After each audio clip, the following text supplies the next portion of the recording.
अस्सलाम वालेकुम students, my name is Mohammad Zuhaib. आप देख रहे हैं हमारा यूट्यूब चैनल जीएस मैथ, जिसमें हमने क्लास 9th की मैथ स्टार्ट की थी और माशाल्लाह से चैप्टर 1 चैप्टर 2 भी कंप्लीट हो चुका है। आज हम उसकी रिव्यू एक्सरसाइज देखेंगे। तो पिछली वीडियो में मैंने आपको ये एक्सरसाइज के 2.6 का क्वेश्चन नंबर 7 करवाया था, जिसमें मैंने पहला क्वेश्चन करवाया था आपको दो तरीके से करवाया था। इक्वेशन वाले को ज़्यादा प्रेफर इसलिए किया था क्योंकि अगले दोनों इक्वेशन के थ्रू होते हैं, तो मैंने वो मुकम्मल करवा दिया था इक्वेशन से।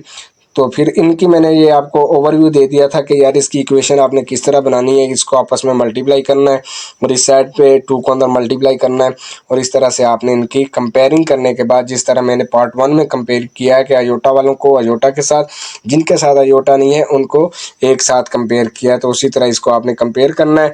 और वहाँ से आपकी ये दो equation x + 2y = -1 -2x + 7y = 1 दो इक्वेशन आ जाएंगी। सिमिलरली इसमें मैंने आपको बताया था 3 + 4 अयोटा का स्क्वायर है, तो इस पर a + b का स्क्वायर वाला फार्मूला लगाएंगे, a का स्क्वायर + b का स्क्वायर + 2ab।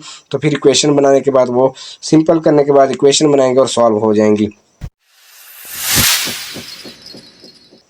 आज हम करेंगे एक्सरसाइज का रिव्यू, एक्सरसाइज का क्वेश्चन नंबर 1 और क्वेश्चन नंबर 2, जिसमें हमने क्वेश्चन नंबर 1 देखना है, जिसमें पहला पार्ट वो कहता है 27x⁻⁻1 क्या है ये, x⁻⁻1 होल की पावर -2/3। इसमें से हमने ऑप्शन सिलेक्ट करना है, तो इसको पहले सॉल्व करते हैं फिर इसके ऑप्शन चेक करते हैं। देखें, जब हम सॉल्व करेंगे तो ये आपके पास ये वैल्यू दी हुई थी, इसको सॉल्व करते हैं भाई। देखें, इसमें आप क्या करें, 27 की फैक्टराइजेशन करें, वो आएगा 3 × 3 × 3। देखें, मैं सॉल्व इसलिए करवा रहा हूँ, ये अक्सर पेपर में आ जाते हैं शॉर्ट क्वेश्चन के तौर पर भी, वैसे भी आप पीछे पढ़ चुके हैं, तो ये चीज़ें एक बार आपसे दोबारा रिपीट भी हो जाएंगी। ये 2.3 से रिलेटेड है या 2.4 से भी रिलेटेड हो सकता है, ये उसमें भी हमने ऐसा ही काम किया था। तो ये -2/3 आ जाएगा। अब देखें, अब क्या करेंगे आप, ये आगे इस तरफ हम सॉल्व कर रहा हूँ मैं। देखें, अब इसमें आपका क्या होगा कि ये इसको कर लें 3 की पावर 3 x⁻⁻1 होल की पावर क्या कर दें -2/3 कर दें। अब देखें, आपको मैंने एक चीज़ पढ़ाई थी यार, a b की पावर m हो तो वो a की पावर m अलग से, b की पावर m अलग से होता है। तो यहाँ पर भी वही काम करें, 3 की पावर 3 होल की पावर -2/3 अलग से, x की पावर -1 और होल की पावर -2/3 अलग से। तो जब इनको करेंगे तो यहाँ से ये 3 कैंसिल हो जाएगा, और ये देखें x की -1 है, बाहर -2 है, माइनस माइनस प्लस, ठीक है, ये 3 की पावर -2 बच जाएगा, minus minus plus 2 on the 2, तो ये 2/3 प्लस का हो जाएगा। अब ये माइनस का है, अच्छा नहीं लग रहा, इसको हम क्या करेंगे, प्लस में तब्दील करेंगे। तो प्लस में तब्दील करते हैं तो ये आ जाएगी x⁻² 2/3 / 9 आएगा। ये बनेगा बेसिकली, नीचे आगे 3 की पावर 2 बनेगा, मैंने डायरेक्ट कर दिया, 9 आ जाएगा। अब ऐसा ऑप्शन आपकी बुक में नहीं है, बेसिकली ये एक्सपोनेंशियल फॉर्म है, इसको रेडिकल फॉर्म में कन्वर्ट करने के बाद आपका ऑप्शन दे रहा है। तो इसकी रेडिकल फॉर्म क्या बनेगी, देखें, जो होती है ना बेस या रेडिकेंड, ये एक्स यहाँ पर बेस है या रेडिकेंड है, उसको आपने लिख लेना होता है। रेडिकल में कन्वर्ट कर रहे हैं तो रेडिकल डाल देनी है। अब फिर आपने ये देखना है कि जो बटा, ये बटा से नीचे वाली है, उसको रेडिकल के ऊपर यहाँ पे लिख देना है, ठीक है। और जो इस बटे के ऊपर है वो फिर इस रेडिकेंड की क्या बन जाएगी, पावर बन जाएगी। रेडिकेंड की क्या बन जाएगी, पावर बन जाएगी, /9। ये ऑप्शन है। तो ये ऑप्शन आपकी बुक पे जो है ऑप्शन नंबर ए दिया हुआ है, ऑप्शन नंबर ए। तो इसका आंसर क्या आ जाएगा, ये वाला आंसर आ जाएगा इसका, ठीक है। अच्छा जी, अब सेकंड को देख, अच्छा स्टूडेंट, सेकंड और थर्ड जो है इसी तरह, ये फोर्थ बहुत इजी है, थोड़ा सा बस देखना है कि क्या कर क्या रहा है।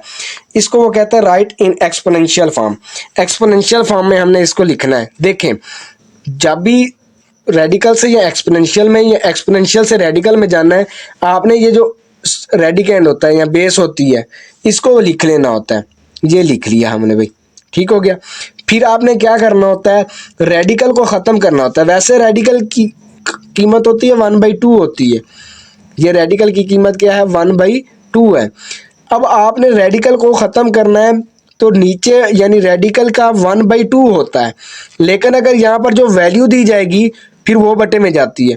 जैसे इसमें हमने किया था, ये 2/3 था, तो 3 को हम इधर ले आए हैं, तो अब ये इसको अगर मैं रेडिकल में कन्वर्ट करूंगा तो वो क्या बन जाएगी, 2/3 बनेगी ना एक्स की।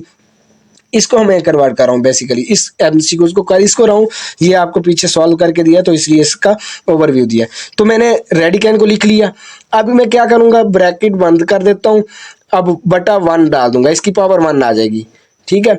अब फिर बटा डालूंगा, जो रेडिकैन के बाहर दिया होगा उसको बटे के नीचे लिख लूंगा। तो ये ऑप्शन है, यहाँ पर रेज हुआ था इसलिए मैंने ये ऑप्शन लिखा है, तो यही आपका राइट आंसर है, ठीक है। अच्छा, इसी को अब इसमें देखें तो रेडिकल में कन्वर्ट करना है, रेडिकल साइन में। तो सबसे पहले मैंने आपको यही कहा कि जो रेडिकैन होता है या बेस होती है उसको लिख लेना है। अब रेडिकल में कन्वर्ट करना है तो रेडिकल डाल दें, ठीक हो गया भाई। अब जो बटे के नीचे है वो बाहर जाएगी, 2/3 है ना, तो 3 नीचे है तो 3 बाहर चला गया, और जो बटे के ऊपर है वो उसकी पावर बनेगी, तो ये बन गई पावर। तो ये आपका ऑप्शन कौन सा होगा, 3/4 वाला, ये वाला ऑप्शन होगा, ठीक है। अच्छा जी, अब इसमें आपने बताना है रेडिकैन क्या है। रेडिकैन क्या होता है, जो बेस होती है या बेस होती है, रेडिकैन या बेस एक ही बात होती है, यानी ये जो वैल्यू अंदर वाली होती है रेडिकल के अंदर, इसका रेडिकैन क्या है 4, ठीक है। इसका रेडिकैन क्या है 35, ये वाला ऑप्शन है, ठीक है। ये भी थोड़ा सा रेज हुआ पड़ा, तो ये ध्यान से देख लेना। अब ये जो है इसको सॉल्व करते हैं। ये आपके पास क्या है 25 है, 16 है, क्या है 25 और 16 है। तो इसको मैं सॉल्व करता हूँ, इसकी मैं फैक्टराइजेशन करूँ तो ये 5 क्रॉस 5 आ जाएगी, ऊपर भी -1/2 अलहदा कर देता हूँ, नीचे 4 क्रॉस 4 आएगी, इसकी -1/2 अलहदा कर देता हूँ। ये किस बेस पे किया यार, वही बेस पे कर रहे हैं कि अगर a की पावर m है या सॉरी a और b होल की पावर m है, तो a की पावर m अलग से, b की पावर m अलग से, मल्टीप्लिकेशन या डिवीजन में आप पावर अलहदा अलहदा लिख सकते हो, एडिशन और सब्ट्रैक्शन में नहीं लिखनी ये चीज़, ठीक है। ये मल्टीप्लिकेशन में ही ये चीज़ लागू होती है या डिवीजन में होती है, ठीक है। अब क्या करें, इसको पावर बना लें, 5 की पावर 2 -1/2 डिवाइडेड बाय 4 की पावर 2 -1/2 आ जाएगा, ठीक है। अब ये 2 से ये कैंसिल, इस 2 से ये कैंसिल, तो ये बन जाएगा 5 की पावर -1 डिवाइडेड बाय 4 की पावर -1। हाँ जी, बच्चे यहाँ पर भी चेक कर देते हैं भाई, ऊपर 5 है नीचे 4 है, ये वाला ऑप्शन बने। और अल्लाह के बंदे उनकी पावर भी तो देख लो, ये क्या है -1 है, तो इसको, इसकी भी -1 है, इसकी भी माइनस, इसको प्लस में चेंज करने के लिए क्या करेंगे, इनके नीचे से ऊपर ले जाएंगे, ऊपर से नीचे ले जाएंगे, तो ये 4/5 वाला जो आंसर होगा, ये वाला आंसर आपका राइट आंसर होगा। अच्छा, इसका कांजुगेट फाइंड करना है भाई, कांजुगेट फाइंड करना है, तो ये क्या आएगा 5 + 4 अयोटा है, तो कांजुगेट क्या होता है, अयोटा के साथ जो सिंबल होती है उसको चेंज कर दें, अयोटा के साथ प्लस है तो उसको माइनस में तब्दील कर दें, ये आपका राइट आंसर होगा भाई। अच्छा जी, the value of iota 9 is equal to, अब देखें अयोटा 9 है तो इसमें से एक कम कर लें, क्योंकि ऑड पावर है ना, तो इसको इवन बनाना है, उसमें से एक कम करेंगे और जो कम किया उससे उसको मल्टीप्लाई कर देंगे।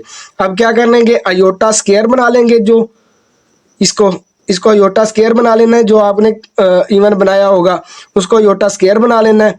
कभी कभी ये इवन दिया होता है, जैसे अयोटा 10 दे दें, वहाँ पर बेसिकली पहले से इवन है 10, तो उसमें आपने ये काम नहीं करना, एक अलहदा अयोटा नहीं निकालना, ठीक है। अगर ऑड पावर हो अयोटा की फिर आपने ये काम करना है, यानी एक अयोटा अलग कर लेना होता है, ठीक है। अब ऐसा कोई मल्टीपल ढूंढे जिसको 2 से मल्टीप्लाई करें तो 8 बन जाए, वो क्या होता है 4 होता है, 4 × 8, तो यहाँ से क्या आ जाएगा, यहाँ से आपका आ जाएगा, हाँ जी, अयोटा स्क्वायर की, और साथ में ये अयोटा मल्टीप्लाई भी हो रहा है, ये भी जहन में रखें, ये अयोटा भी साथ मल्टीप्लाई हो रहा है। तो ये अयोटा स्क्वायर की कीमत -1 ऊपर 4 डॉट अयोटा, -1 की पावर क्या आ गई है, इवन आ गई है, तो ये +1 में तब्दील, डॉट अयोटा, अयोटा एकम अयोटा, तो ये वाला जो ऑप्शन है ये आपका राइट आंसर है। देखें ये चीज़ें अब बेसिक हो चुकी हैं 2.5 में, इसी पे हमने बेस की थी मुकम्मल, और मैं इस पे इंशाल्लाह एक वीडियो आपको ये चीज़ें दोबारा करवाऊंगा, यहाँ से आता रहता है क्वेश्चन, कोशिश करेंगे जब हम ये कवर कर लें सिलेबस। मैं चाहता हूँ कि कम से कम आपके पेपर स्टार्ट होने वाले हैं, तो कम से कम पहले 4 चैप्टर आपको अच्छे तरीके से करवा दें, फिर थ्योरम पे चलेंगे, फिर जो बकिया क्वेश्चन रहते होंगे चैप्टर उनमें से इंपॉर्टेंट चीज़ें सॉल्व कर देंगे, क्योंकि अगले साल सिलेबस चेंज हो जाना है, तो फिर नई बुक होगी, उसमें कुछ चैप्टर ये भी होंगे, कुछ और भी हैं। Every real number is a complex number, ये आप पीछे पढ़ चुके हैं, अगर आप के जहन में ये नहीं गुजरी बात तो आप पेज नंबर 48 पे जाएंगे, ऊपर बॉक्स दिया हुआ है और ऊपर ऑब्जर्व दैट, उसके पे सेकंड लाइन पे यही लिखा हुआ है, ठीक है। अच्छा, पार्ट, रियल पार्ट इसका हमने निकालना है। देखें सबसे पहले इसको अंदर मल्टीप्लाई कर दें, ये बन जाएगा 2ab आयोटा, और यहां से 2ab आयोटा स्क्वायर की कीमत बनेगी वो -1 होती है, तो ये बन जाएगा 2ab आयोटा माइनस 2ab, ये माइनस प्लस माइनस। हमने रियल पार्ट निकालना है जिसके साथ अयोटा ना हो, इसके साथ तो अयोटा है, तो अयोटा सिर्फ इसके साथ नहीं है, -2ab के साथ, तो ये वाला ऑप्शन बनेगा। हाँ जी, आगे चलते हैं भाई, इमेजिनरी पार्ट्स निकालना है। तो ये पहले देखें, इस माइनस को, माइनस अयोटा को अंदर मल्टीप्लाई करें तो ये बन जाएगा -3 iota square, -3 iota square minus plus -2 iota. अब अयोटा स्क्वायर की कीमत पुट करें, -1 -2 अयोटा, माइनस माइनस +3 -2 अयोटा। हमने कौन सा पार्ट निकालना है? इमेजिनरी पार्ट, जिसके साथ अयोटा है उसका कोफिशिएंट, उसका कोफिशिएंट क्या है? 2 है, विद सिंबल क्या है? -2 है, तो ये 2 नहीं लगाना, सिंबल के साथ देखना है तो वो -2 होगा। अगले पेज पे चलते हैं भाई। अच्छा स्टूडेंट, जो अगले पेज पे आपको एमसीक्यूज दी गई हैं उसमें वो पहले ये कह रहा है कि which of the following set have closure property with respect to addition. Closure property होती क्या है उसको पहले देख लें। वो कहता है कि अगर आपका ए बिलोंग कर रहा है आर से और बी भी बिलोंग कर रहा है आर से, ये पीछे पढ़ चुके हैं, ठीक है, अब ज़्यादा डीपली स्टडी कर रहा हूँ दोबारा ताकि आपको ये भी चीज़ें रिपीट हो जाएं, ठीक है। तो ए बिलोंग कर रहा है आर से, बी बिलोंग कर रहा है आर से, तो आप जो कुलैयर प्रॉपर्टी होती है अगर इनको a प्लस बी करें, जो आंसर आएगा वो भी सी आएगा, वो जो सी होगा वो भी बिलोंग कर रहा होगा आर से, ये होती है कुलैयर प्रॉपर्टी। तो इसमें ये जो जीरो वाला, अब यहाँ पर सेट की बात है तो ये जो है ना ये आपका ऑप्शन होगा, ठीक है। आगे चलते हैं, name the property of real number use in. देखें इसमें वो दे रहा है ये -5 divided by 2 multiply by 1 is equal to -√5 divided by 2 आ रहा है, तो मल्टीप्लिकेटिव ये आइडेंटिटी होगी। अच्छा, मल्टीप्लिकेटिव आइडेंटिटी कैसे होगी? तो देखें वो अब मैंने आपको जब प्रॉपर्टी बताई थी उसमें मैंने बताया था जब a को 1 से मल्टीप्लाई करें आंसर a आए तो वो फिर क्या होती है? मल्टीप्लिकेटिव आइडेंटिटी वाली प्रॉपर्टी होती है। और 1 यहाँ पर क्या होता है? मल्टीप्लिकेटिव आइडेंटिटी कहलाता है। यूं भी एमसीक्यूज बन सकता है कि मल्टीप्लिकेटिव आइडेंटिटी, ठीक है, क्या होगी? 1 होगी, -1 होगी, 0 होगी, नन ऑफ दीज होगी, तो फिर मल्टीप्लिकेटिव आइडेंटिटी वहां पर क्या होती है? 1 होती है। और एडिटिव आइडेंटिटी क्या होती है? वो 0 होती है, ये ध्यान में भी रखना है, ठीक है। वो कहता है if x y z belong कर रहा है आर से, z greater z less than है 0, यानी जी लेस देन 0 तो जी क्या होगा? कोई माइनस की वैल्यू होगी, ये ध्यान में रखना है, ठीक है। और एक्स लेस देन है वाई, यानी आपके जो वाई फिर होगा वो क्या होगा? बड़ा होगा, एक्स छोटा होगा। तो लेट करता हूँ कि जी की वैल्यू मैं ले लेता हूँ -2 ले लेता हूँ, और एक्स छोटा है ना वाई से, तो मैं x3 ले लेता हूँ, और वाई, ये x की वैल्यू ले ली मैंने, y की वैल्यू मैं 5 ले लेता हूँ। देखें अब मेरी ये तीनों चीज़ें पूरी हो रही हैं। z लेस देन 0 यानी 0 से लेस देन है तो माइनस का होगा, ये माइनस का भी ले लिया। अच्छा, फिर x लेस देन होगा y से, y की 5 है तो x की 3 है, छोटा ही है। तो अब इनमें से कौन सी प्रॉपर्टी होल्ड होगी? तो देखें ये चीज़ नहीं होल्ड होगी, ठीक है। क्यों? अब देखें एक चीज बड़ी है एक चीज छोटी है तो वो बराबर तो नहीं हो सकती। एक्स बड़ा है और वाई छोटा है तो बराबर तो नहीं हो सकता। अच्छा, ये लेस देन हो या इसमें से एक हो सकता है, तो इसमें ऑप्शन में पहले आपको बता दूं ये वाला ऑप्शन आएगा। ये पीछे प्रॉपर्टी भी आप चेक कर सकते हैं। कैसे पता चला? तो आप माइंड को इस्तेमाल करें। जैसे मैंने यहाँ पर वैल्यू ली है ना, z इक्वल टू -2 लिया हुआ है, एक्स की मैंने वैल्यू 3 ली हुई है, वाई की मैंने कितनी ली हुई है? 5 ली हुई है। तो अगर मैं इसको सॉल्व करूं, ठीक है, सॉल्व करता हूं यहाँ पर, ये देखें मैंने क्या लिया हुआ है? z इक्वल टू -1 लिया हुआ है, x की वैल्यू मैंने 3 ली हुई है, y की वैल्यू मैंने क्या ली हुई है? 5 ली हुई है। तो अब अगर मैं इसको सॉल्व करूं तो वो क्या बनता है?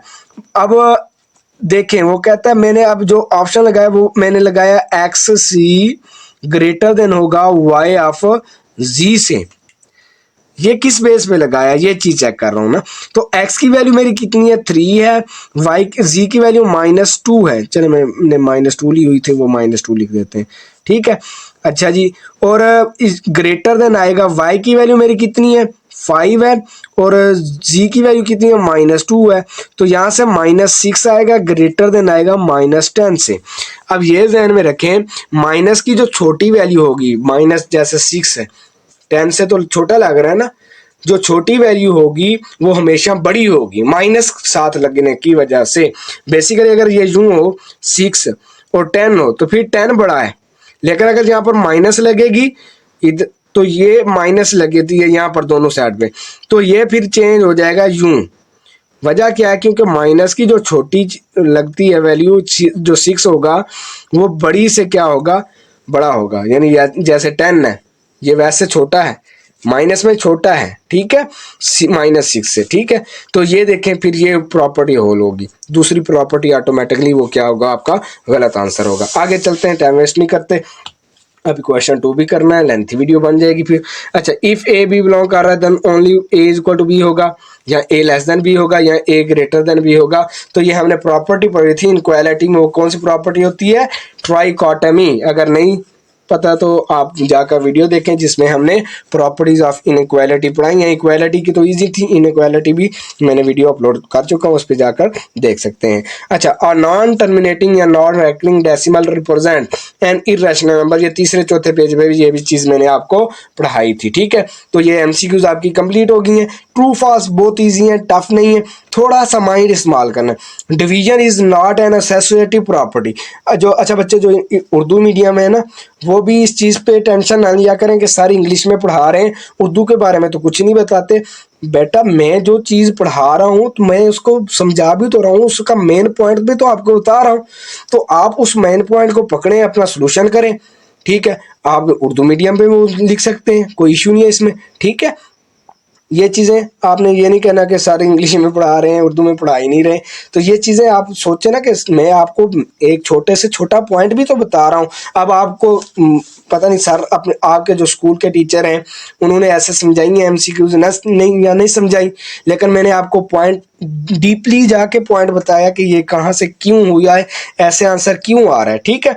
फिर उससे रिलेटेड ये भी बताया कि यहाँ कहाँ से आ गया है, कौन सी एक्सरसाइज से है, प्रॉपर्टी से है, या कहाँ से, ये चीज़ें भी तो बता रहा हूँ आपको, ठीक है। अब ये ट्रू फॉल्स को देखें, division is not an associative property.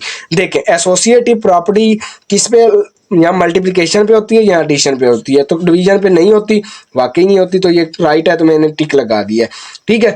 आगे देखें, every whole number is a natural number, नहीं ये गलत है बात भाई। क्यों, होल नंबर 0 से स्टार्ट होता है, नेचुरल नंबर 1 से स्टार्ट होते हैं। तो जब इसमें नेचुरल नंबर में 0 ही नहीं है तो वो फिर कैसे हो सकता है कि every whole number is natural number, ठीक है।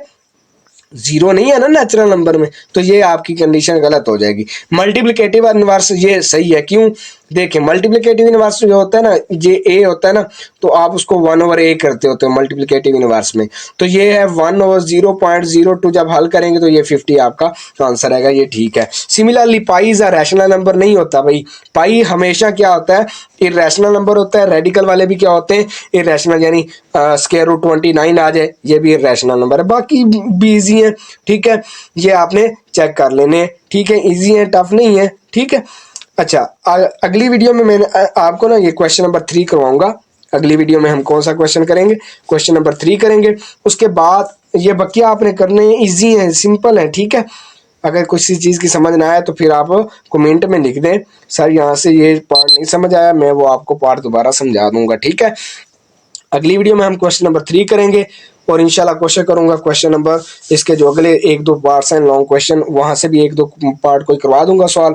फिर यानी 1 से 2 वीडियो इस चैप्टर पे होंगी, उसके बाद हम इंशाल्लाह अगले चैप्टर पे मूव ऑन कर जाएंगे जो हमारा लॉ के बारे में इम्पोर्टेंट है। तो वहाँ पे पता चलेगा कि क्या हिसाब है, क्या मैथ है, ठीक है। ये तो इजी चैप्टर थे, ठीक है। इंशाल्लाह मुलाकात होगी अगली वीडियो में।